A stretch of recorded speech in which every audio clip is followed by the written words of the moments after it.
ngo bakomeza kugendamo hagati, ngo amagare ya Farawo yose ajya hehe? Ajya mu nyanja. Ngo Abisiraheli barambuka. Yesu ashimwe cyane. Ngo bamare kwambuka, ngo Abanyegiputa bose nabo bari hehe? Mu nyanja. Mbwira mugenzi we ngo tuzaca mu nzira imwe.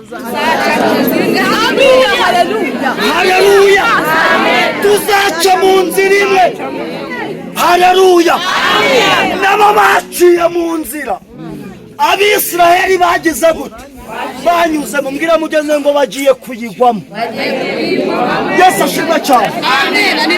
Abisiraheli bamaze kwambuka, n'Abanyegiputa bari hehe? Barimo hagati. Haleluya.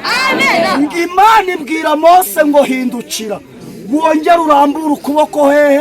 Urambura inkoni hejuru y'amazi. Yesu ashimwe cyane. Mu yandi magambo icyatumye igitangaza cya mbere gikoreka, nacyo kizatuma icya kabiri kigira gutya gikoreka. Yesu ashimwe cyane. Ngo Mose arambura inkoni. Haleluya. Amazi arongera agira gute? Araterana. Ngo Abanyegiputa bose bagira gute?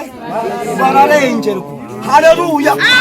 Mbwira mugenzi we ngo Imana yari yabwiye Mose ngo uyu munsi muri bubona agakiza Uwiteka ari bugire gute? Mu yandi magambo nta jambo ry'Uwiteka rijya rihe. Ibyo yavuganye nawe no kubisoma. Haleluya.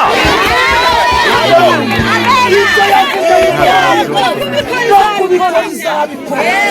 Nubwo ubona uri mu nyanja hagati, ndakurahiye uzayambuka mu izina uzayambuka. Satani yabyanga inyanja tuzagira gute? Uzayambuka. Nubwo imvura ikunyagira, nubwo ubona bikugoye, ariko uzayambuka mu izina. Tugiye gusenga Imana. Tugiye gusenga Imana. Tubwire Imana ngo Mana, aya masaha turi imbere yawe, uyereke inyanja uri gucamo muri iyi minsi, uyibwire ngo nta wundi wabasha kuyinyuramo. Haleluya. Nurangiza uyibwire ibashe kukwambutsa iyo nyanja iri imbere yawe. Tugiye gusenga. Amen. Haleluya. Reka n'ubundi sabe perezida aza dusengere, atwingingire Imana yibwire ngo Mana, ubu bwoko nawe uhaje. Amen. Reka twisenge. Amen.